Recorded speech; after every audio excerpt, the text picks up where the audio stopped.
नमस्कार साथियों, स्वागत है आपका हमारे YouTube चैनल में। इस वीडियो में हम KVS 25 फरवरी 2023 शिफ्ट 1 का क्वेश्चन पेपर डिस्कस करने जा रहे हैं। इससे पहले कि हम सारे क्वेश्चन पेपर KVS के डिस्कस कर चुके हैं, जिसकी प्लेलिस्ट बनी हुई है KVS प्रीवियस ईयर 2023 या 2023 के नाम से प्लेलिस्ट बनी हुई है। वहाँ पर आपको सारे क्वेश्चन पेपर्स देखने के लिए मिल जाएंगे।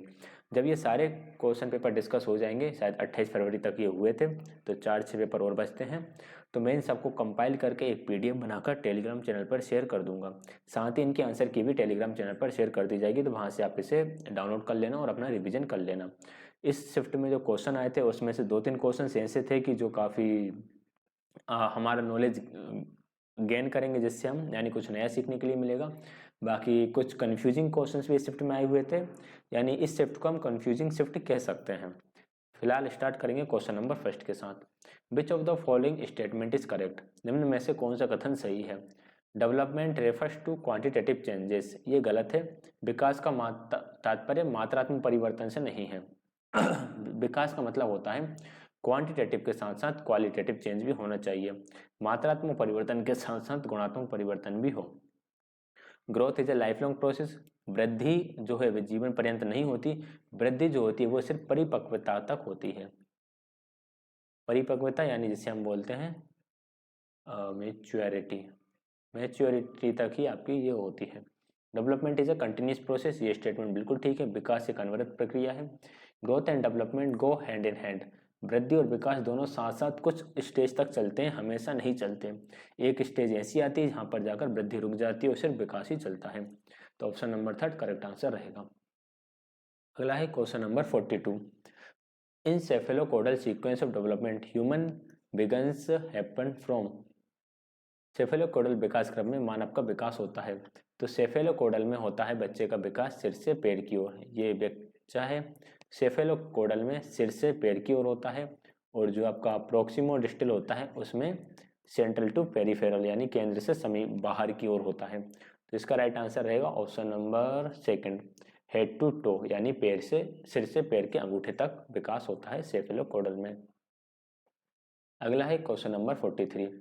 विच one of the following is not a principle of growth and development? निम्नलिखित में से कौन सा वृद्धि और विकास का सिद्धांत नहीं है? प्रिंसिपल ऑफ इंडिविजुअल डिफरेंस, यह तो सिद्धांत है।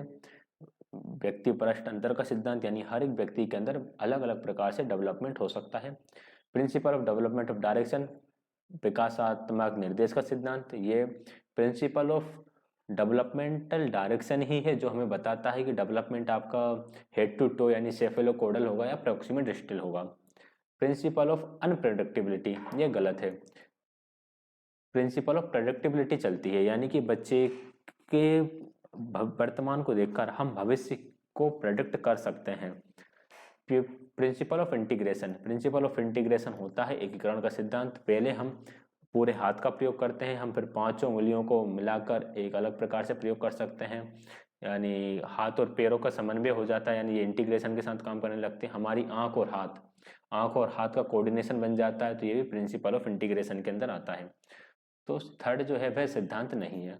अनप्रेडिक्टेबिलिटी आपका डेवलपमेंट का सिद्धांत नहीं होगा। आगे है question number 44। Identify the correct statement, सही कथन को चिन्हित कीजिए। Day dreaming helps adolescents to develop some aspirations in life, दिवा स्वप्न से किशोर वय वर्ग को जीवन की कुछ आकांक्षाओं को विकसित करने में सहायता मिलती है। मिल सकती है, बिल्कुल मिलती है। ऑप्शन नंबर फर्स्ट करेक्ट है। Day dreaming is unpleasant and anxiety arousing, दिवा स्वप्न दुखद और दुश्चिंता उत्पन्न करने वाला होता है, कुछ हद तक होता है, बट इससे इंस्पिरेशन भी मिलती है। Day dreaming can disturb mental equilibrium, ये भी हो सकता है। दिवा स्वप्न से मानसिक सम्यता बाधित हो सकती है यदि ये एक लिमिट से ज़्यादा हो जाए तो तो यह समस्या मिल सकती है। Day dreaming is necessary for becoming big, ये जरूरी नहीं है कि बड़ा बनने के लिए दिवा स्वप्न की आवश्यकता होगी। डे ड्रीमिंग किशोर वय वर्ग को जीवन में कुछ आकांक्षाओं को विकसित करने में सहायता मिलती है। आप बैठे बैठे सोच सकते हो कि मुझे क्या करना है लाइफ में, कहाँ तक जाना है। उस हिसाब से यदि आपने काम करना शुरू कर दिया तो आप उस चीज़ को पा जाओगे या कुछ नया कुछ बड़ा अपने जीवन में कर जाओगे। तो ऑप्शन नंबर फर्स्ट यहाँ पर करेक्ट आंसर रहेगा। अगला है क्वेश्चन नंबर 45 और आज की क्लास का 5वां प्रश्न। विच of the following statement is incorrect? निम्नांकित में से कौन सा कथन गलत है? हमें इनकरेक्ट स्टेटमेंट बताना है, कौन सा होगा। Concept formation is resultant of sensation and perception.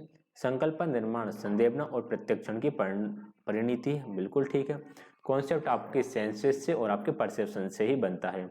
Language acquisition help concept formation, बिल्कुल सही है। भाषा अर्जन जो है वो संकल्पना निर्माण में आपकी बिल्कुल सहायता करेगी।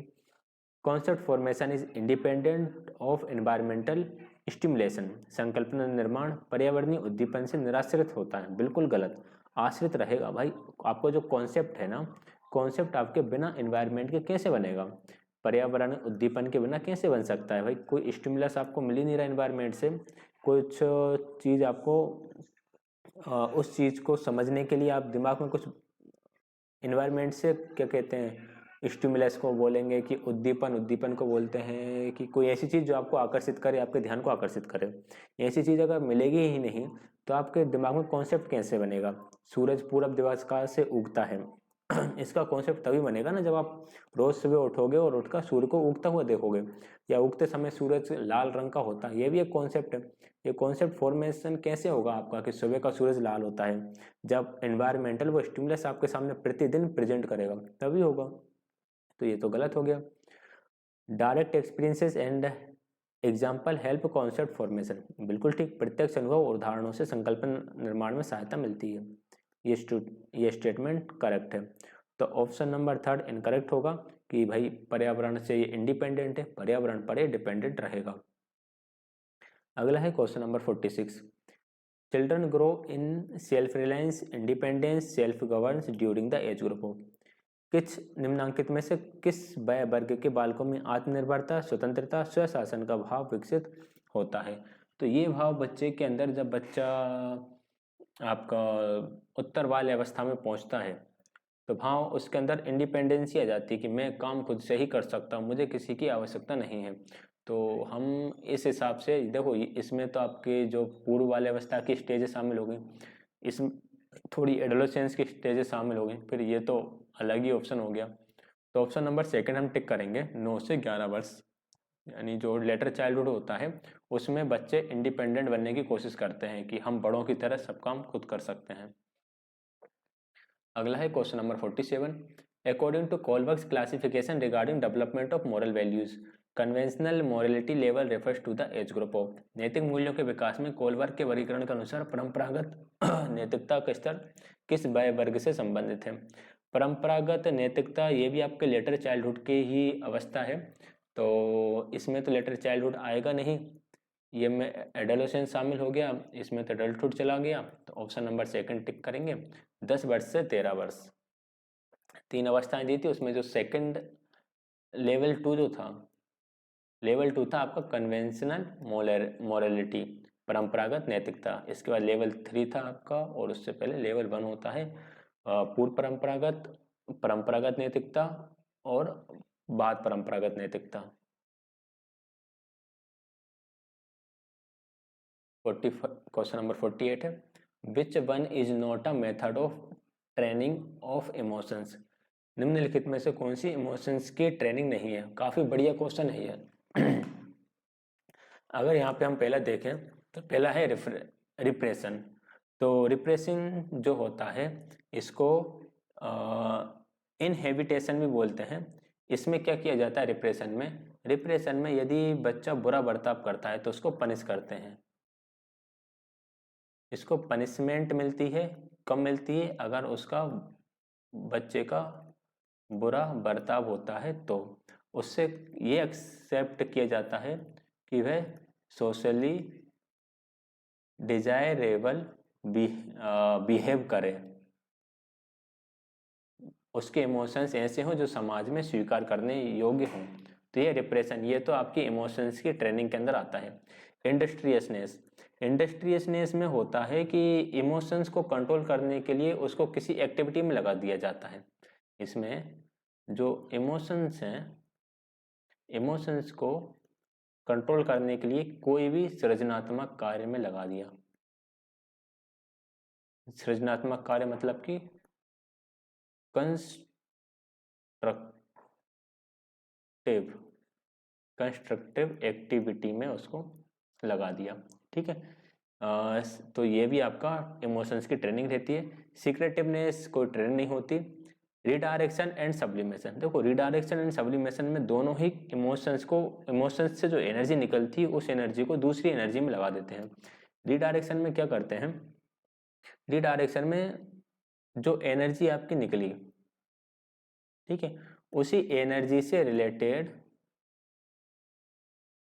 गोल अचीव करने में लगा देते हैं। जैसे किसी ने किसी के ऊपर बहुत भयंकर गुस्सा आया, ठीक है, गुस्सा आया तो वो एनर्जी उसकी किस में लगा देंगे, वो एनर्जी उसको फाइटिंग खेलने में लगा देंगे, या फिर जो आपकी रेसलिंग होती है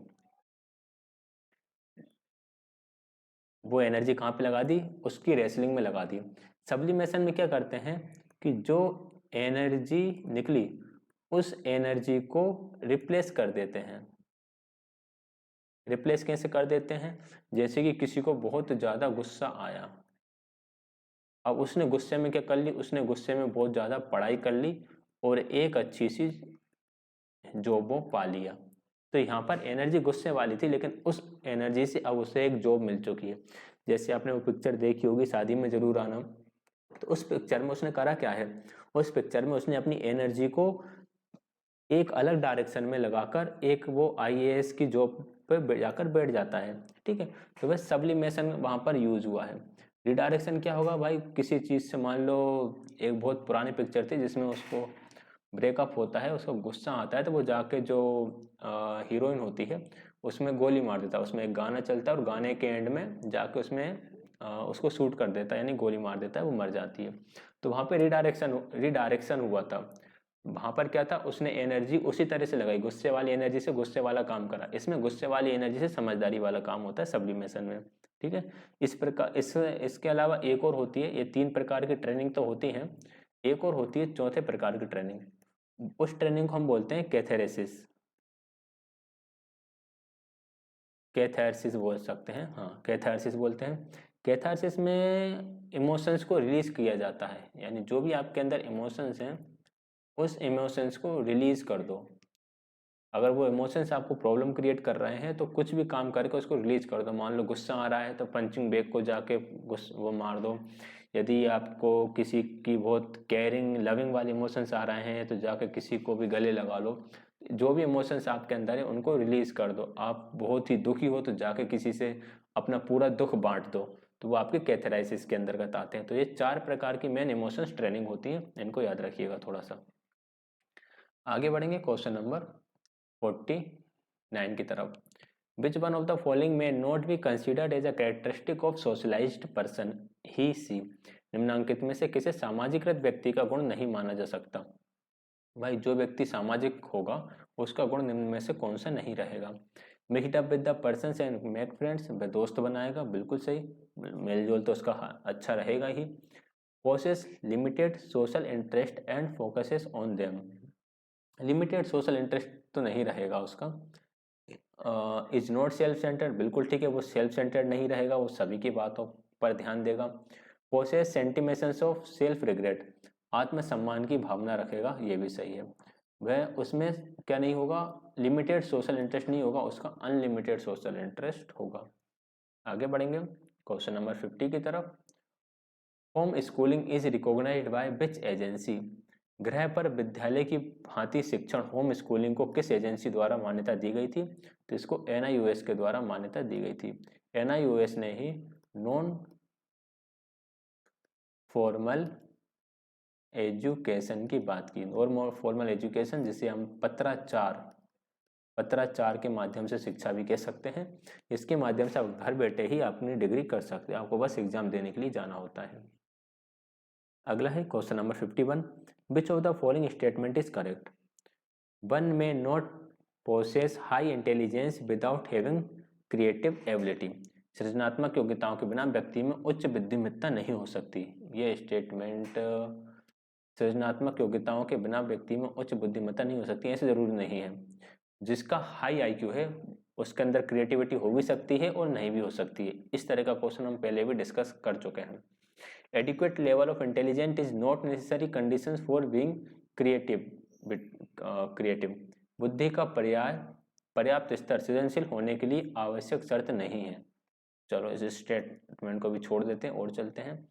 divergent thinking forms the basis of the creativity, बिल्कुल ठीक है। सृजनात्मकता के लिए विविध चिंतन आवश्यक है। A mentally retarded person can also be explain to be creative. देखिए जो मेंटल रिटार्ड है वह क्रिएटिव नहीं हो सकता। ऑप्शन नंबर 3 यहाँ पर करेक्ट आंसर रहेगा। और यहाँ पे लिखा adequate level of intelligent is not necessary, not necessary नहीं, नेसेसरी रहेगा भाई। एक लेवल की आईक्यू तो आपका होना ही चाहिए, ठीक है। तो ये स्टेटमेंट भी आपका गलत है। तो राइट आंसर ऑप्शन नंबर 3 रहेगा कि डाइवर्जेंट थिंकिंग जो है वह क्रिएटिविटी का बेसिस है, यानी अब सारी चिंतन आप विभिन्न दिशाओं में विभिन्न डायरेक्शन में सोच पा रहे हैं, वह क्रिएटिविटी की नींव रहेगी। आगे बढ़ेंगे नेक्स्ट क्वेश्चन की तरफ। क्वेश्चन नंबर 52 है आपका। The statement that adolescents are rebellious by nature is regarded by experts as, यह कथन किशोर स्वभाव से विद्रोही होते हैं, इसे विशेषज्ञ क्या मानते हैं? मिसकंसेप्शन मानते हैं, necessary character at the age मानते हैं, an effect of the environment मांगते हैं, an objective description of the stage of development, विकास की इस अवस्था का वस्तुनिष्ठ विवरण मानते हैं। तो ऑप्शन नंबर 4 सही रहेगा। एडोलेसेंस जो होते हैं उसमें वो सारे विद्रोही होते ही होते हैं, ठीक है। तो राइट आंसर आपका रहेगा ऑप्शन नंबर 4। ये ऑब्जेक्टिव है, ऑब्जेक्टिव मतलब कि हर एक बच्चा इस चीज से गुजरता ही है। Question number 53, the school through its programme helps student to, विद्यालय अपने कार्यक्रम के माध्यम से विद्यार्थियों की सहायता करता है। एसिमिलेट कल्चर, संस्कृति को आत्मसात करने में, प्रोटेस्ट कल्चर, संस्कृति का विरोध करने में, मेक देम कल्चर्ड, उन्हें सुसंस्कृत बनाने में, इग्नोर अदर कल्चर, अन्य संस्कृतियों की उपेक्षा करने में। देखिए विद्यालय में जो प्रोग्राम होते हैं वो उन्हें सुसंस्कृत बनाने में सहायता करते हैं। ऑप्शन नंबर 3 करेक्ट आंसर रहेगा। यहाँ पे बात एक पॉइंट लिखा हुआ एसिमिलेट, एसिमिलेट तो वातावरण से होता है, ठीक। बच्चे के घर में जब भी एसिमिलेट मतलब क्या होता है, नई भी चीज़ जो भी बच्चे ने देखी उसको आत्मसात कर लिया, ठीक। तो अपने कल्चर से काफ़ी चीज़ें बच्चा अपने अंदर ले सकता है। उसके कल्चर में कुछ भी हो सकता है, अच्छे काम भी हो सकते हैं, बुरे काम भी हो सकते हैं, लेकिन विद्यालय में उसको कल्चर्ड बनाया जाता है, यानी सुसंस्कृत बनाया जाता है। उसकी संस्कृति जिससे जुड़े हुई अच्छी अच्छी चीज़ें ही उसे सिखाई जाती हैं। आगे बढ़ते हैं क्वेश्चन नंबर 54 की तरफ। Primarily schools as agent of society should focus on, समाज के अभिकर्ता के रूप में प्राथमिक विद्यालयों को निम्नलिखित में से किस पर ध्यान केंद्रित करना चाहिए? मेंटेनिंग सोशल नॉर्म्स, सामाजिक प्रतिमानों के अनुरक्षण पर, providing students understanding of the environment, विद्यालयों को माहौल की समझ प्रदान करने पर, डेवलपिंग वोकेशनल कॉम्पिटेंस, व्यावसायिक दक्षता विकसित करने पर, prepare children for social life, बालकों को सामाजिक जीवन के लिए तैयार करने पर। सारे के सारे अच्छे हैं, लेकिन सारे में सबसे अच्छा है ऑप्शन नंबर 4 कि बच्चों को आप सोशल लाइफ के लिए यानी उनकी आने वाली दैनिक जीवन जीने के लिए आप तैयार कर रहे हो, तो ये सबसे सही रहेगा। क्वेश्चन नंबर 55 है, हिंदी में दूसरे पेज पे लिखा है, तो पहले हम इंग्लिश में देख लेते हैं, इसके बाद हम हिंदी में भी देख लेंगे। Hari is a child who has begun to use symbols or represent objects but difficulty with past and future and can think logically in one direction, one direction में logically सोच पा रहा है, सिंबल्स का यूज करता है ऑब्जेक्ट्स को represent करने के लिए, उसको डिफिकल्टी फेस करता है पास्ट एंड फ्यूचर में। तो ये वाली सारी विशेषताएं होती हैं प्री ऑपरेशनल स्टेज की। जैसे क्वेश्चन बना था, जैसे अगर हम हिंदी में देख लें, वस्तुओं को निरूपित करने के लिए संकेतों का प्रयोग करना शुरू करता है, किंतु इसे भूतकाल और भविष्य को समझने में कठिनाई हो रही है।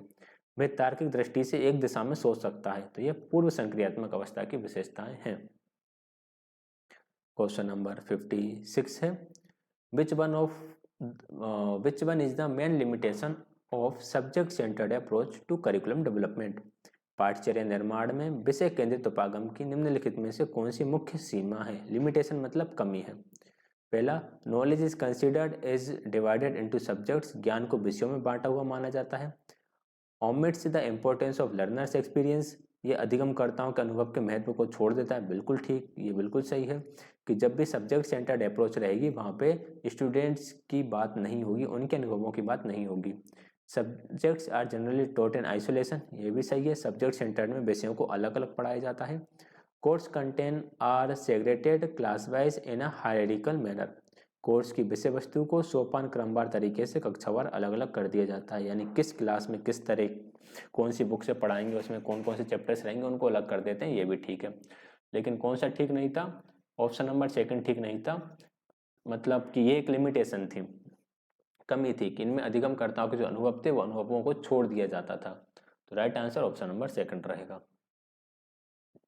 क्वेश्चन नंबर 57 है, 57 ही है ना ये। Question number 57, while giving feedback to student teacher is doing like this, छात्रों को फीडबैक देते समय अध्यापक ऐसा करता है, कैसा करता है? she he is praising before telling about errors, suggesting corrective measurement about these error, what kind of assessment she और ही इज डूइंग। छात्रों को फीडबैक देते समय अध्यापक ऐसा करता है कि गलतियां बताने से पहले प्रशंसा करता है, इन गलतियों के बारे में सुधारात्मक उपायों का सुझाव देता है, वह किस प्रकार के आकलन को अपना रहा है। जब टीचर इस प्रकार का आकलन करता है यानी यहाँ पर रेमेडियल डायग्नोसिस भी चल रहा है साथ के साथ दोस्तों, उसे हम बोलते हैं असेसमेंट फॉर लर्निंग, अधिगम के लिए आकलन। असेसमेंट ऑफ लर्निंग जो होता है वो आपका समेटिव असेसमेंट होता है, समेटिव असेसमेंट जिसे हम बोलते हैं योगात्मक आकलन। योगात्मक आकलन आपके जो आपके वर्ष के अंत में परीक्षाएं होती हैं वो योगात्मक आकलन होती हैं। असेसमेंट एज लर्निंग में बच्चा खुद आकलन कर रहा होता है या पीयर असेसमेंट चल रहा होता है, छात्र एक दूसरे का आकलन कर रहे होते हैं। आगे बढ़ेंगे क्वेश्चन नंबर 58 की तरफ। Which one of the following may be considered as a limitation of competency based approach, निम्नलिखित में से किसे दक्षता आधारित उपागम की एक सीमा माना जा सकता है? Children learn as per their pace of learning, बच्चे अपनी गति के अनुसार सीखते हैं, बच्चे अपनी गति के अनुसार सीखते हैं, ये लिमिटेशन तो नहीं है, ये तो अच्छी बात है। The learning climate in all schools are not conducive to optimising learning, सभी विद्यालय अधिगम वातावरण इष्टतम अधिगम के लिए सहायक नहीं होता, यानी कॉम्पिटेंसी बेस्ड अप्रोच के लिए हर स्कूल का वातावरण तैयार नहीं होता, ये एक इसकी लिमिटेशन है। इमीडिएट फीडबैक इज प्रोवाइडेड, तत्काल फीडबैक दिया जाता है, ये तो इसकी पॉजिटिव पॉइंट हो गया। मास्टरी लर्निंग इन गोल्स, अधिगम में प्रवीणता लक्ष्य होता है, ये भी अच्छी बात सही बात है, यानी सकारात्मक वाक्य है। लेकिन इसकी कमी क्या है? ये कमी यही है कि हर स्कूल का एनवायरनमेंट इस तरह से ऑप्टिमाइज नहीं होता है कि कॉम्पिटेंसी बेस्ड अप्रोच को वहाँ पे लाया जा सके। क्वेश्चन नंबर आगे बढ़ते हैं 59 की तरफ। विच of the following is not correct about experiential learning, अनुभवात्मक अधिगम के बारे में क्या सत्य नहीं है? Learning is a holistic process, ये तो सत्य है, यह एक साकल्यवादी प्रक्रिया यानी संपूर्ण विकास होता है इसमें। Learning lies in the product, learn अधिगम उत्पादन में निहित है, अधिगम प्रोडक्ट में नहीं प्रोसेस में निहित होता है, यहाँ पर उत्पादन की जगह प्रक्रिया में निहित आता, तो ये स्टेटमेंट तो गलत है, तो यही हमारा आंसर होना चाहिए। Learning is a continuous process, ये तो सही है। Teacher act is a facilitator, experiential learning में अध्यापक सुविधादाता की भूमिका निभाता है, तो ये भी सही है। तो ऑप्शन नंबर 4 भी सही है, 3rd भी सही है, 1st भी सही है, 2nd सही नहीं है, इसलिए 2nd इसमें करेक्ट आंसर होगा। आगे बढ़ते हैं question number 60। What is the best way to handle a wrong response of a student, इसका हिंदी अगले पेज पर दिखा है, तो पहले हम इंग्लिश में पढ़ लेते हैं। क्या लिखा था? What is the best way to handle wrong response of a student, एक बच्चे का जो रॉन्ग रिस्पॉन्स है उसे आप कैसे हैंडल करोगे, देखते हैं हम कैसे हैंडल इसको करते हैं। Explaining the subject matter in detail once again, आप जो भी सब्जेक्ट मैटर है उसको दोबारा से अच्छे से एक्सप्लेन करोगे। Telling student that his her answer is wrong, बच्चे से बोलोगे कि उसका आंसर रॉन्ग है, ये तो हम नहीं करेंगे। Explaining the subject matter once again and then giving him her another chance, ये भी ठीक, ये भी कर सकते हैं। Asking another student to give correct answer, हम दूसरे बच्चे से सही आंसर बताने का भी कह सकते हैं। अगर यहाँ पर नोट लगा होता which is not a best way to handle a wrong response, तो हम 2nd वाला टिक कर देते, क्योंकि टीचर पहले आंसर नहीं बताएगा, पहले आंसर बीच में से ही निकल के आना चाहिए। जब आंसर बीच में से ही निकल कर आना चाहिए तो क्यों ना हम वही क्वेश्चन दूसरे बच्चे से पूछें, इससे दूसरा बच्चा उसको बता पाएगा। अगर दूसरा बच्चा भी नहीं बता पाया, तीसरा भी नहीं बता पाया और मैक्सिमम क्लास उसको नहीं बता पाई, तो टीचर को दोबारा से उसे डिटेल में पढ़ाना पड़ेगा।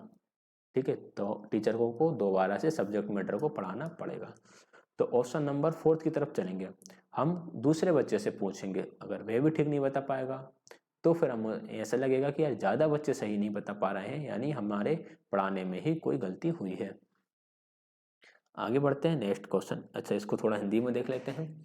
गलत उत्तर से निपटने का सर्वोत्तम तरीका ये रहेगा दूसरे विद्यार्थी से सही उत्तर देने के लिए कहना।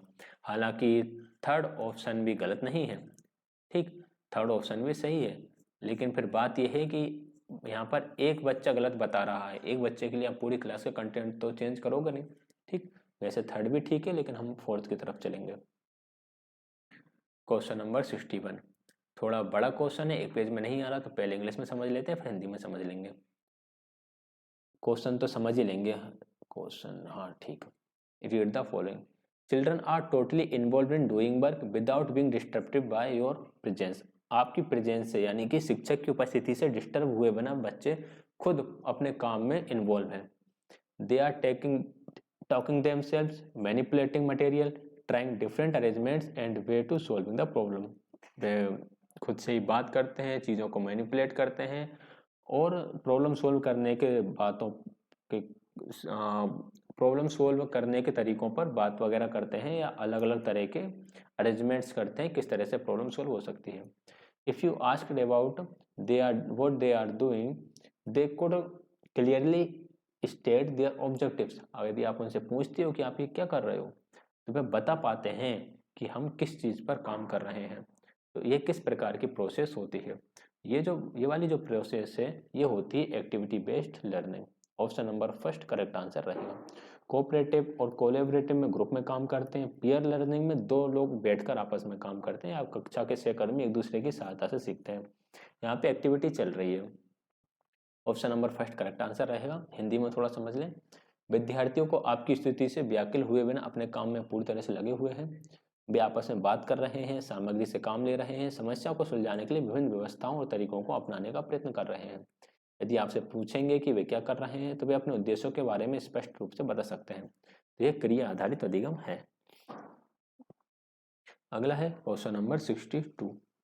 क्वेश्चन नंबर 62 है, which one of the following is correct. निम्नलिखित में से कौन सा सही है। Measurement is a process of obtaining information relative to some known objectives. Measurement is refers to quantitative data only. Evaluation refers to qualitative data only. Assessment is a process of awarding grades and declaring result. बताइए इसका क्या answer होना चाहिए। इसका right answer होगा which of the following is correct. Measurement refers to quantitative data only. देखिए एक कुछ चीज़ें आप यहाँ पर ध्यान रखिएगा कि जो मेजरमेंट रहेगा, मेजरमेंट जो होता है उसमें क्वांटिटेटिव डाटा आता है, जैसे कि आपके नंबर वगैरह आ गए। और जो असेसमेंट होता है, असेसमेंट में क्वालिटेटिव डाटा आता है, जैसे कि आपके ग्रेड्स वगैरह हो गए। और जो इवेल्युएशन होता है, इवेल्युएशन जजमेंटल होता है, ये आपको पास फेल बताएगा, आपकी रैंक फर्स्ट है, सेकंड है, थर्ड है, ये बताएगा। ठीक, तो राइट आंसर हमारा ऑप्शन नंबर सेकंड रहेगा। मापन में केवल मात्रात्मक डाटा संग्रहित होता है। अगला है question number 63, which of the following is not concerned with a unit test. निम्नलिखित में से क्या इकाई परीक्षण से संबंधित नहीं है। Standard achievement test, standard achievement test आपके यूनिट टेस्ट से संबंधित नहीं है, ये आपके जो समेटिव असेसमेंट होता है उससे संबंधित है। बाकी रेमेडियल ट्रीटमेंट, टीचर्स कंट्रोल या लिमिटेड नंबर ऑफ कॉम्पिटेंसीज, ये आपके यूनिट टेस्ट से जुड़े हुए हैं। यूनिट टेस्ट जो होता है वो शिक्षक के नियंत्रण में होता है, शिक्षक ही बनाता है, तो उसके हाथ में होता है कि वह कितना क्वेश्चंस उसमें बनाना देना चाहता है, किस तरह से यूनिट टेस्ट को डिजाइन करना चाहता है। अगला है question number 64, for keeping childrens lively alert and busy. बच्चों को आपको सक्रिय, सजग और व्यस्त रखने के लिए how can you save time under classroom management procedures. तो बच्चों को सक्रिय सजग व्यस्त रखने के लिए आप कक्षा प्रबंधन कार्य विधियों के अंतर्गत किस प्रकार समय बचा सकते हैं ताकि आपको भी थोड़ा सा समय मिल जाए।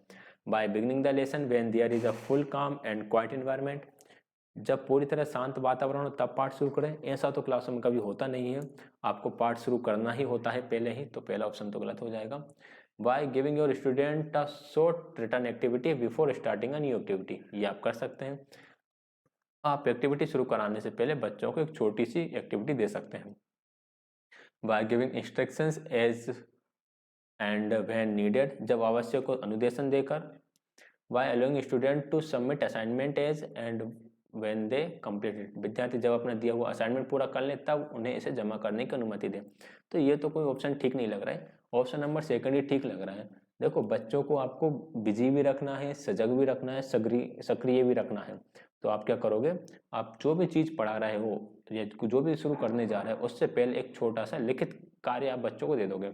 सारे बच्चे उस काम को करने में लग जाएंगे, इतने में आप अपनी तैयारी कर सकते हैं और अपनी तैयारी करने के बाद फिर आप उस अपनी जो भी यूनिट है उसको पढ़ाना शुरू कर सकते हैं। तो option number second correct answer रहेगा। क्वेश्चन नंबर 65 है, the unit plan is not for much help to teacher in, जो इकाई परीक्षण है वह टीचर की किस में मदद नहीं करता, किस में ज़्यादा मदद नहीं करेगा। Timely completion the syllabus, syllabus complete करने में मदद करेगा। Making adequate preparation for proper utilisation of methods and materials, इसमें भी हेल्प करेगा। भाई जो टीचिंग मेथड है या जो भी TLM है उसको आप अच्छे से यूटिलाइज कैसे कर सकते हो। Assigning homework to the students in a differentiated manner, चलो इसमें भी कर तो सकता ही है। Preparing unit test for diagnosing learning difficulties and deciding about remedial measurements, इसमें भी करेगा यार। भाई जो भी लर्निंग डिफिकल्टीज बच्चे के अंदर आई हैं उनको डायग्नोस करना, उसके लिए रेमेडी करना, तो इसमें तो करेगा ही करेगा। होमवर्क अलग अलग तरीके से देने में यूनिट प्लान तो हेल्प नहीं करेगा, तो option number third correct answer यहाँ पर हो जाएगा।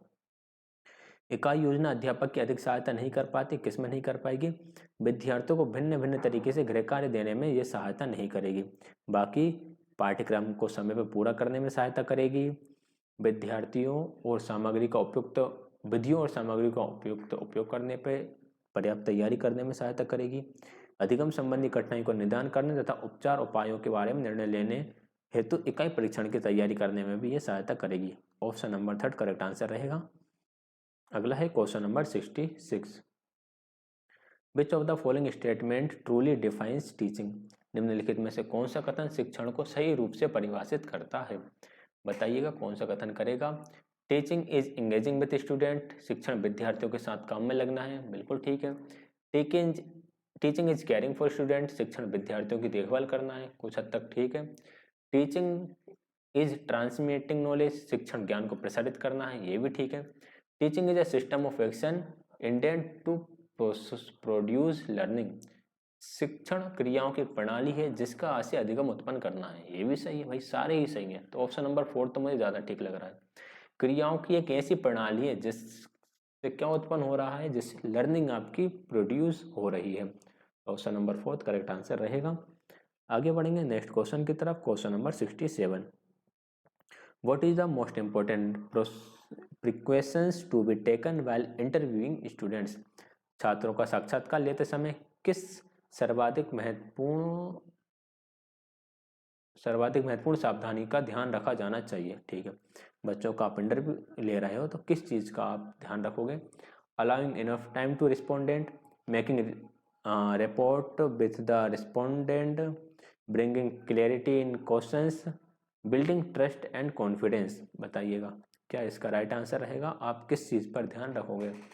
हम सबसे ज़्यादा ध्यान रखेंगे कि हमारे जो क्वेश्चन है उनमें स्पष्टता हो, उनमें क्लियरिटी हो, जो हम बोल रहे हैं प्रश्न वह उसको आसानी से समझ में आ जाए, तो ऑप्शन नंबर थर्ड करेक्ट रहेगा। अगला है question number 68, which of the following is not a big issue for teachers for multi level situation, बहुस्तरीय स्थिति में अध्यापकों के लिए कौन सी बात एक बड़ा मुद्दा नहीं है, क्या एक बड़ा मुद्दा नहीं है। जो मल्टी लेवल सिचुएशन में पढ़ाई पढ़ाते हैं जहाँ पे अलग अलग लेवल के बच्चे एक साथ बैठे हुए हैं, बताइए।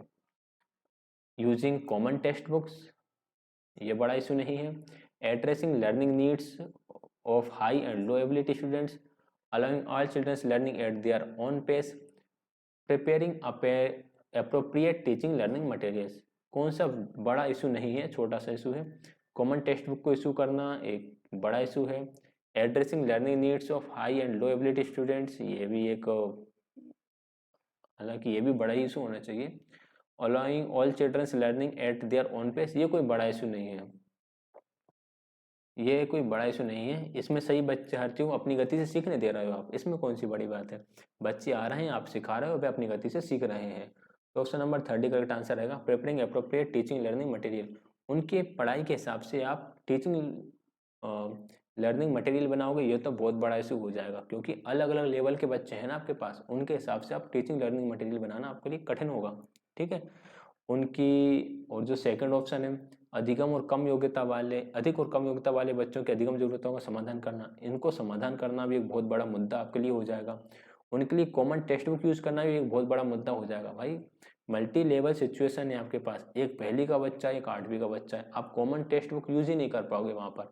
ठीक, आप उनके लिए क्या कर सकते हो, आप उनके लिए कर सकते हो कि पहली का बच्चा पहली के हिसाब से पढ़ता रहे, 5वीं क्लास का बच्चा 5वीं क्लास के हिसाब से पढ़ता रहे, 8वीं क्लास का बच्चा उसकी क्लास के हिसाब से पढ़ता रहे। ठीक, तो ये रहेगा सबसे आसान तरीका, या मतलब कोई बड़े कारण ये नहीं रहेगा। तो ऑप्शन नंबर 3 करेक्ट आंसर हो जाएगा। ये है हमारे कंफ्यूजिंग करने वाले क्वेश्चन। जैसे मैंने आपको वीडियो के स्टार्टिंग बताया था कि कुछ क्वेश्चन आएंगे जो हमें परेशान करेंगे, तो अब ये वैसे ही वाले क्वेश्चन चल रहे हैं जो हमें परेशान करेंगे, आपको भी परेशान कर रहा है, इवन मुझे तक परेशान कर रहे हैं। मैं डिस्कस कर रहा हूँ यहाँ पर, लेकिन बड़ी दिक्कत हो रही है डिस्कस करने में, क्योंकि आंसर कुछ और लगता है, फिर आंसर होता कुछ और है। In assessment as learning student do not engage in, अधिगम के रूप में आकलन में विद्यार्थी भाग नहीं लेते। किसमें भाग नहीं लेते, गोल सेटिंग में, लक्ष्य निर्धारण में, मॉनिटरिंग देयर ऑन प्रोग्रेस, अपनी स्वयं की प्रगति की मॉनिटरिंग करने में, एक्सट्रेंसिक मोटिवेशन बाह्य परिणाम में, या रिफ्लेक्टिंग ऑन रिजल्ट्स परिणाम पर चिंतन करने में। कभी आपने ऐसा किया होगा, जैसे आप सभी टीचर ही होंगे जो मेरी वीडियो देख रहे हैं, आपने बच्चों से बोला होगा कि अपनी कॉपी आपस में चेक कर लो। जब वो आपस में कॉपी चेक कर रहे होते हैं तो वो पूछते हैं यार तू मेरे कितने सही हुए, वो कहता है मेरे कितने सही हुए। ठीक है, तो स्वयं की प्रोग्रेस वो वहाँ देख रहे होते हैं, उनका क्या रिजल्ट बन रहा है वो भी देख रहे होते हैं, और गोल सेटिंग भी रहते हैं उनके कि मुझे इतने सही करना है, मेरे को तेरे से ज़्यादा लेकर आना है। वहाँ पे कोई एक्सट्रिंसिक मोटिवेशन होता है कि अगर मेरे ज़्यादा सही होंगे तो ये मेरे साथ वाला मेरे को कुछ देगा, इसके ज़्यादा गलत होंगे तो इसे कोई इसी प्रकार की पनिशमेंट मिलेगी, या इसे कुछ रिवॉर्ड मिलेगा ज़्यादा सही करने वाले को। ऐसा कुछ वहाँ पे नहीं होता है। दोस्त लोग होते हैं आपस में कॉपी चेक कर रहे होते हैं, तेरे इतने सही मेरे इतने सही, और आपस में जिसके ज़्यादा सही होते हैं वो ज़्यादा खुश हो जाता है। इतना ही चल रहा होता है, वहाँ पे किसी प्रकार का पुरस्कार तो मिलना नहीं होता। तो एक्सट्रिंसिक मोटिवेशन वहाँ पर नहीं होता, ना ही किसी प्रकार की प्रशंसा की उन्हें चाह होती कि कोई मेरी प्रशंसा करेगा। ठीक है, तो ऑप्शन नंबर 3 करेक्ट आंसर रहेगा। वे बस अपने एंजॉय, एक तरह से एंजॉयमेंट टाइप का ही होता है, उनको मज़ा आता है बच्चों को एक दूसरी कॉपी को चेक करने, अपने आप को टीचर से महसूस करते हैं वो कुछ समय के लिए। The classroom discipline should be meant for ensuring, कक्षा अनुशासन का अर्थ क्या सुनिश्चित करना है, बताइएगा। Self direction, personal and emotional adjustment, acceptance, classroom behaviour, या सोशल कन्फॉर्मिटी। देखिए क्लासरूम डिसिप्लिन का अर्थ ये होता है कि जो क्लास का बिहेवियर है उसको एक्सेप्ट किया जाए, बच्चों के द्वारा भी और टीचर के द्वारा भी। बच्चों को भी पता होना चाहिए कि क्लासरूम में किस प्रकार का बिहेव हमें करना है, और एक टीचर को भी जिस तरह का व्यवहार, मतलब जिस तरह का माहौल क्लास में, उसको थोड़ा एक्सेप्ट करें, जहाँ पर परिवर्तन की आवश्यकता हो वहाँ पर वह परिवर्तन करें। अगला है question number 71, what is advantage of educational counselling in school, विद्यालयों में शैक्षणिक परामर्श देने के क्या लाभ हैं। शैक्षणिक परामर्श देने के क्या लाभ होते हैं, तो enable study well in for exams के लिए नहीं दिए जाते, प्रमोट इंटरेस्ट इन स्टडीज़ इसके लिए भी नहीं दिए जाते, facilitate student to take right decision in life, ये सही है, छात्रों को जीवन में सही निर्णय लेने में सहायता करना, helps in selecting job career, ये इसके लिए तो करियर काउंसलिंग होती है, एजुकेशनल काउंसलिंग नहीं होती। एजुकेशनल काउंसलिंग किस लिए होगी, facilitate students to take right decision in life, option number 3 correct answer रहेगा। Question number 72, which one of the following could be an example for community learning, निम्नलिखित में से कौन से सामुदायिक अधिगम का एक उदाहरण है, तो लोकल वेजिटेबल मार्केट यानी स्थानीय सब्जी बाजार एक कम्युनिटी लर्निंग का मार्केट, मतलब एक एग्जाम्पल रह सकता है जहाँ पर बच्चा डेली लाइफ में मैथ का यूज़ करना सीख सकता है, अलग अलग फलों सब्जियों के नाम याद करना सीख जाएगा, किस तरह से लोग अपनी आजीविका चलाते हैं वह भी वहाँ पे सीख जाएगा, और सब्जियाँ आती कहाँ से, उगती कहाँ से, ये सारी चीज़ें भी सीखेगा। Question number 73, which one of the following could be the reason for mental illness among children, बच्चों में कौन सा बालकों में मानसिक अस्वस्थता का कारण हो सकता है। देखिए इसका आंसर हार्मोनल इनबैलेंस दिया रखा है।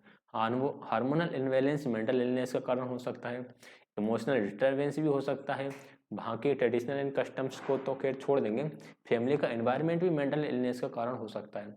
But option number first right answer दे रखा था इसका आंसर शीट में, और इस तरह के ऑप्शन किस लिए बनाए वो मैं नहीं जानता, फिर भी ठीक है हम फिर फर्स्ट की तरफ चलेंगे भाई, हार्मोनल इनबैलेंस होगा भाई, तो ऑब्वियस है मेंटल इलनेस तो होना ही है, लेकिन इमोशनली डिस्टर्बेंस व्यक्ति भी मेंटल इलनेस का शिकार हो सकता है, फैमिली का एनवायरनमेंट भी मेंटल इलनेस का कारण बन सकता है।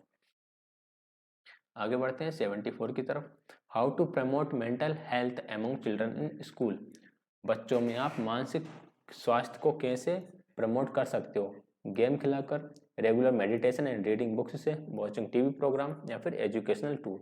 तो मेंटल हेल्थ को हम regular meditation and reading good books, अच्छी किताबें पढ़ें और रोज मेडिटेट करें, तो उससे मेंटल हेल्थ को हम बढ़ावा दे सकते हैं।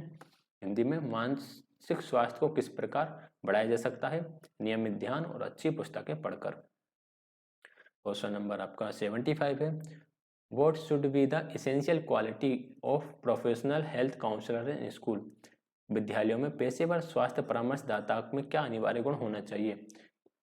इमोशन, सिंपैथी, एम्पैथी, अपैथी, संवेग, सहानुभूति, परानुभूति, भाव शून्यता।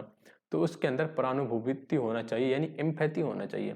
एम्पैथी मतलब कि दूसरा क्या फील कर रहा है आप वह पूरी उसी तरह समझ सको और उसके लिए आप सॉल्यूशन कर सको। सिंपैथी मतलब ये होता है कि भाई किसी के साथ बुरा हुआ, आप गए, आपने दुख प्रकट करा और आ गए।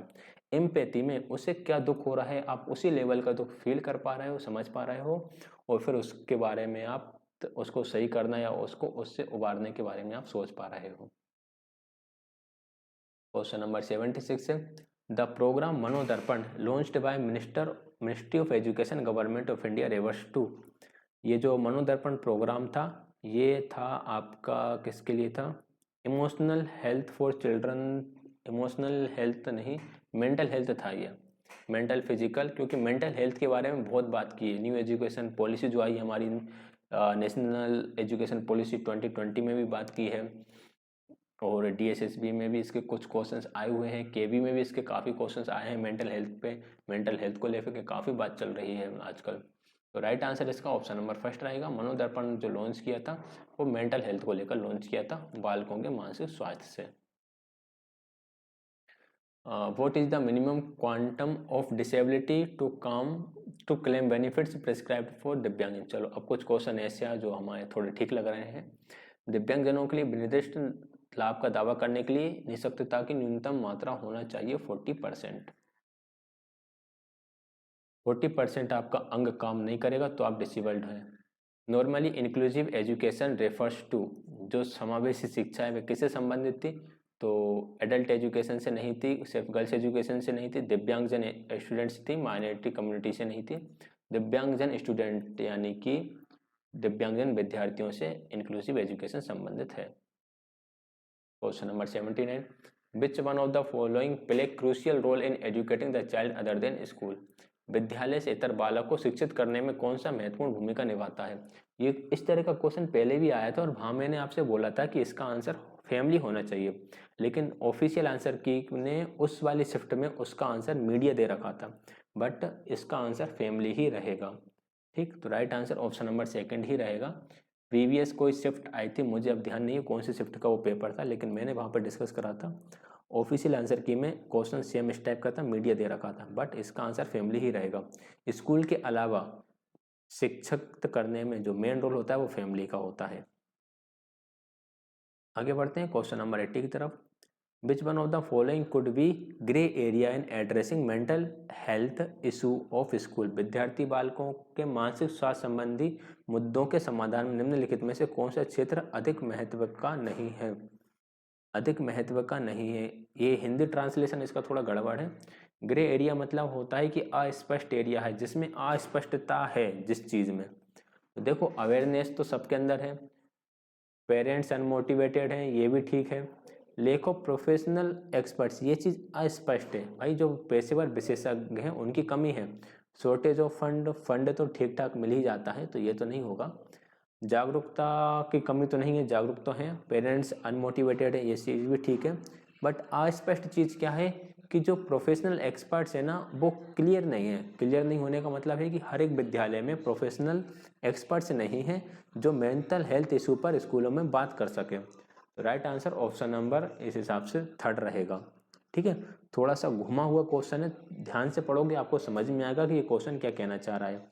कौन सी चीज़ क्लियर नहीं है जिस वजह से मेंटल हेल्थ इशू चल रहा है, तो प्रोफेशनल एक्सपर्ट्स नहीं है विद्यालयों में, इस वजह से मेंटल हेल्थ जो है वो चल रही है विद्यालयों में, या उसका इलाज नहीं हो पा रहा। क्वेश्चन नंबर 81 है, in present Indian education context a teacher as reflector practitioner has to be. वर्तमान शैक्षणिक संदर्भ में एक परावर्ती शिक्षक को क्या होना चाहिए? एक जो शिक्षक है उसे प्रैग्मेटिस्ट होना चाहिए, यानी प्रयोजनवादी होना चाहिए। प्रयोजनवादी शिक्षक किस पर बात करेगा? आपकी लैंग्वेज पे बात करेगा, आपके समाज पर बात करेगा, यानी समाज से सीखने पे बात करता है, वह समस्या समाधान पे बात करता है, सृजनात्मकता पे बात करता है। ऑप्शन नंबर 4 करेक्ट आंसर रहेगा। आगे बढ़ते हैं क्वेश्चन नंबर 82 की तरफ। क्वेश्चन नंबर 82 है, which one of the following a good school leader of a primary school should not discuss with his her colleagues. एक प्राथमिक स्कूल के एक अच्छे नेतृत्वशील अध्यापक को अपने सहकर्मियों के साथ निम्न में से किस पर चर्चा नहीं करनी चाहिए? आप एक टीचर हो, स्कूल लीडर हो, तो आप अपने कलीग से किसके बारे में बात नहीं करोगे? पॉलिटिकल डिस्कशन तो नहीं करना चाहिए मेरे हिसाब से। Discussion on his her nature, अपने नेचर के बारे में, अपने स्वभाव पर चर्चा कर सकते हैं। Discussion about family background of children, बच्चों के पारिवारिक पृष्ठभूमि पर चर्चा आप कर सकते हैं। Discussion about the nature of their principal, प्राचार्य के स्वभाव पर चर्चा कर सकते हैं। मान लिया क्लास में 4 टीचर बैठे हैं, 4 टीचर बैठकर एक दूसरे के स्वभाव के बारे में चर्चा कर पाएंगे। टीचर आपस में बच्चे के बैकग्राउंड के बारे में बात कर सकते हैं। आपको बच्चे से डायरेक्टली उसके फैमिली बैकग्राउंड के बारे में बात नहीं करना, लेकिन आप टीचर लोग आपस में बच्चे के फैमिली बैकग्राउंड के बारे में बात कर सकते हैं। आप अपने प्रिंसिपल के नेचर के बारे में बात कर सकते हैं, लेकिन पॉलिटिकल डिस्कशन तो नहीं करना चाहिए वैसे हालांकि। और वैसे सबसे ज़्यादा बैठ के यही बात करते हैं, मेल टीचर्स बैठते हैं वो तो पॉलिटिकल डिस्कशन ही करते रहते हैं, तो इस पर बात नहीं करना चाहिए। बच्चे पर बात करो, ऐसी टॉपिक पर बात करो जिससे कुछ भला हो बच्चे का, विद्यालय का। Question number 83, what is distributed leadership in the context of school education? Distributive leadership क्या होता है? डिस्ट्रीब्यूटिव लीडरशिप होता है स्कूल शिक्षा के संबंध में आवंटक नेतृत्व क्या है? चलो देखते हैं क्या है। When a teacher distribute his workload among younger colleagues, छोटों को बांट देता, ये ठीक नहीं है। When a teacher distributes work among his colleagues in a justifiable way, ये ठीक है। Employing more than one vice principal in school, ये तो गलत है। When a teacher distribute and collect various performer among his her colleague, ये भी ठीक है बट इतना बेटर नहीं है जितना कि ऑप्शन नंबर 2 है। तो ऑप्शन नंबर 2 करेक्ट आंसर रहेगा। थोड़ा हिंदी में देख लेते हैं। आवंटक नेतृत्व जो रहेगा उसमें जब एक शिक्षक अपने सहकर्मियों में न्याय संगत रूप से कार्य का बंटवारा करे, किसी को ऐसा न लगे कि मुझे काम मिलता है, किसी को ऐसा भी न लगे कि मुझे बिल्कुल ही काम नहीं मिलता है, सबके साथ न्याय हो। अगला है question number 84, what is not required in developing a school plan? एक स्कूल योजना विकसित करने में किसकी आवश्यकता नहीं है? Data of school results in last 5 years, ये इसकी आवश्यकता पड़ेगी कि पिछले 5 वर्षों में स्कूल के परिणाम क्या रहे। डाटा ऑफ टीचर्स क्वालिफिकेशन, भाई टीचर्स की क्वालिफिकेशन का भी भाई पता होना चाहिए। Health report card of students, बच्चों का स्वास्थ्य रिपोर्ट कार्ड भी होना चाहिए। जेनेटिक कॉन्स्टिट्यूशन ऑफ लर्नर्स, इसकी जरूरत सॉरी, अधिगमकर्ताओं की आनुवंशिक संरचना, इसका क्या रोल है स्कूल के प्लान से? तो ऑप्शन नंबर 4 को हम हटा देंगे, ये हमारा करेक्ट आंसर हो जाएगा, इसकी आवश्यकता नहीं रहेगी। अगला है question number 85, which one of the following may not be needed for developing an annual plan of a school? School के एनुअल प्लान बनाने के लिए किसकी आवश्यकता नहीं होगी? टीचर्स की क्वालिफिकेशन की, टीचर की क्वालिफिकेशन की आवश्यकता होगी। Data of admission of student, students के एडमिशन के डाटा की भी आवश्यकता होगी। Government circular on the list of the teachers awarded, हाँ इसकी भी हो सकती है।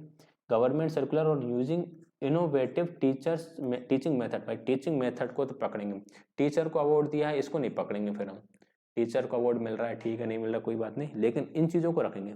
टीचर क्वालिफाइड है कि नहीं हमारे पास, बेस्ट। बच्चों के एडमिशन का डाटा क्या है, गवर्नमेंट ने कौन सी नई योजनाएं निकाली हैं टीचिंग मेथड की, या कुछ नया निकाला है टीचिंग मेथड को लेकर, उसको भी हम एनुअल प्लान में इंक्लूड करेंगे। तो option number first second fourth सही है, थर्ड गलत है, थर्ड ही हमारा करेक्ट आंसर हो जाएगा। नोट पूछा गया था, आवश्यक नहीं होगा। पुरस्कार संबंधी पुरस्कृत शिक्षकों संबंधी सरकारी सूचना हम वार्षिक योजना में शामिल नहीं करेंगे। Question number 86, while forming a school timetable generally which one of the following is considered as difficult to learn, school की समय सारणी बनाते समय सामान्यतः किस एक को कठिन विषय माना जाता है। तो स्कूल की जो आपकी समय सारणी होती है उसमें हमेशा इंग्लिश और मैथ को कठिन विषय माना जाता है। क्वेश्चन नंबर 87 है, the achievement data of a school में नॉट बी यूजफुल इन, एक स्कूल का उपलब्धि संबंधी आंकड़े किस में सहायक नहीं हो सकते। तो स्कूल संबंधी आंकड़े framing admission policy, deciding teaching strategy, distributing work among teachers, setting future goals. तो अचीवमेंट डाटा जो रहेंगे वह प्रवेश नीति निर्धारण में सहायक नहीं रहेंगे। ऑप्शन नंबर फर्स्ट इसका राइट आंसर हो जाएगा। अगला है question number 88, who is the best initiator as a teacher, एक शिक्षक के रूप में सर्वोत्तम प्रारंभकर्ता कौन है। Mister Ram is an introvert but a good team builder, introvert तो एक टीचर को नहीं होना चाहिए। Mister Yadu has been successful in positively changing the confidence level of all students, ये बहुत बेहतरीन सर होंगे। यदु जो है अपने छात्रों को आत्मविश्वास का धनात्मक रूप से बढ़ाने में पालन कर रहे हैं। Mister Nair has good emotional connection with their students, ये भी ठीक है, बट थर्ड से बेटर, मतलब सेकंड से बेटर तो नहीं है third. Mister Lahiri has successfully been able to collect school fee, अरे स्कूल फी ये तो गलत है, सेकेंड को ही हम सही लेके चलेंगे। यदु अपने सभी छात्रों के आत्मविश्वास का धनात्मक रूप से बढ़ाने में सफल रहे हैं।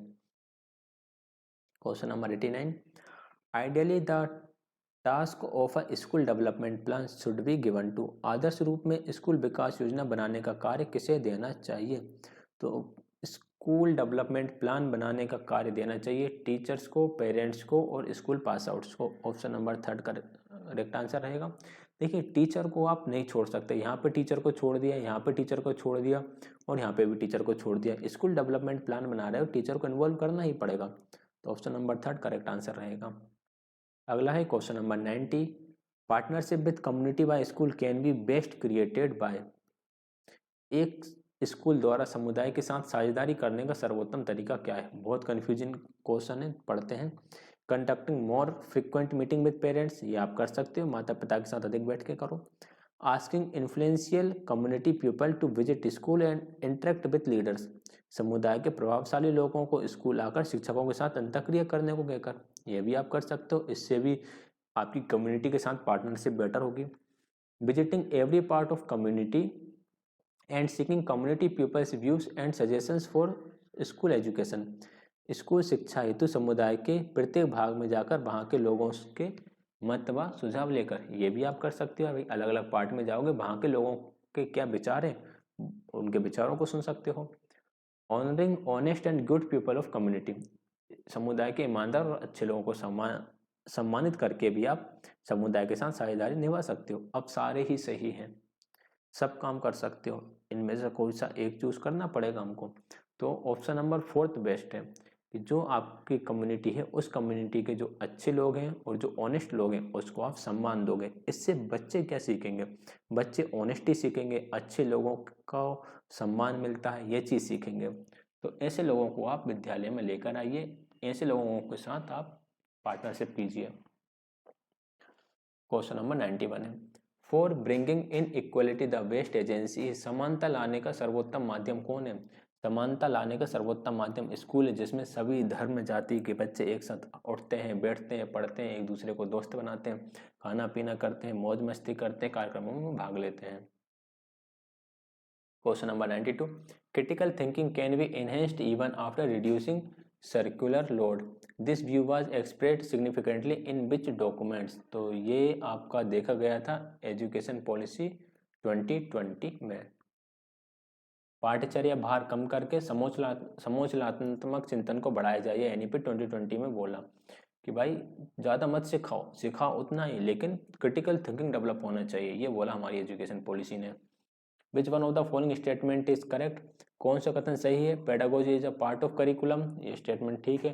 Curriculum is a part of pedagogy, देखिए करिकुलम के अंदर का सारी ही चीज़ें जाती हैं, स्कॉलस्टिक को स्कॉलस्टिक एक्टिविटी, पूरा ईयर का प्लान, पूरी स्कूल की संरचना किस तरह से चलेगी, यहाँ पे टीचर किस तरह से रहेंगे, बिल्डिंग किस तरह की रहेगी, वो सारी चीज़ें करिकुलम के अंतर्गत आ जाती हैं। करिकुलम के अंदर जो सब्जेक्ट मैटर आता है, उस सब्जेक्ट मैटर को किस तरह से सिखाना है, वो पेडागोजी है।